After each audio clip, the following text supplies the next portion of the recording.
I had just finished an 18-hour hospital shift, exhausted, my body aching, every bone begging for rest. I walked up to my front door, ready to collapse into the comfort of home, and my key wouldn't fit. My stepmom's voice rang out, cold and sharp. "Pay us $52,000, and we might let you in. Your sister needs a vacation." I just nodded, swallowed the lump in my throat, and said, "Understood."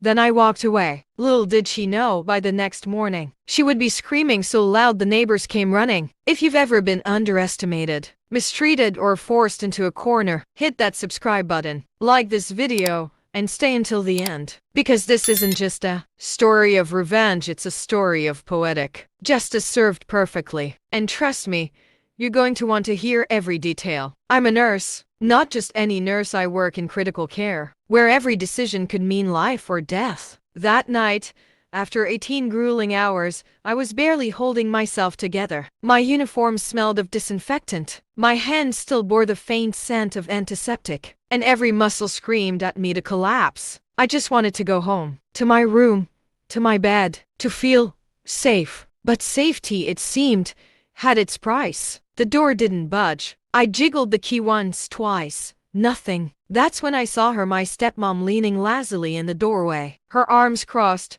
smirk painted across her face like she was waiting for me to beg. "Pay us $52,000, she said, her tone dripping with smug satisfaction. "And then, maybe, you can come in. Your sister needs a vacation." My mind froze. $52,000. For what? For walking through my own front door? The absurdity of it made my stomach twist in knots. But beneath that, a fire began to burn. Rage mixed with exhaustion, humiliation blending into disbelief. I felt every bit the powerless child she thought she could control, but she underestimated one thing. I didn't just take, I calculated. I nodded slowly. "Understood," I said, and I turned around. I walked away. I could feel her eyes burning into my back, expecting tears, begging, or outrage. She got none of that. Instead, I started planning. Internal monologue and character insight. All night, as I lay on a stiff cot in the hospital lounge, my mind replayed every slight, every manipulative jab she'd ever made. She was a master at humiliation, always controlling, always making her children, especially me, feel small, worthless, indebted. But something inside snapped that night. Maybe it was exhaustion.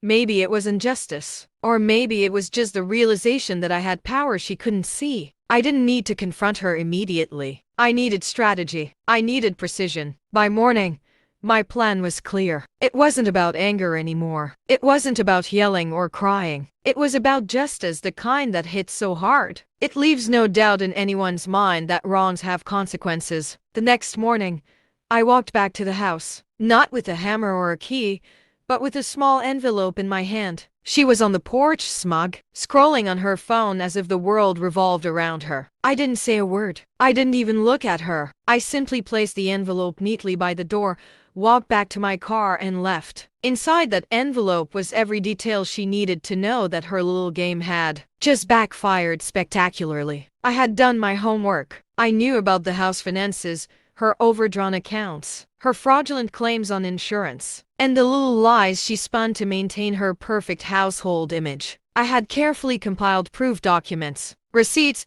and screenshots, all neatly organized. Every item a nail in the coffin of her little scheme. I didn't threaten her. I didn't yell. I didn't beg. I let the facts speak. And oh, did they scream? Hours passed. I didn't know if she'd open it yet, and part of me was strangely nervous. Revenge is a strange thing. It's intoxicating, but it also requires patience. The anticipation was electric. Then, the sound came. Screaming. Not just a scream of surprise, but a scream of terror, rage, and humiliation all at once. I could hear it through the street. Windows rattled. Neighbors peeked through their curtains. My stepmom's voice rose higher and higher, each word fragmented by panic. What?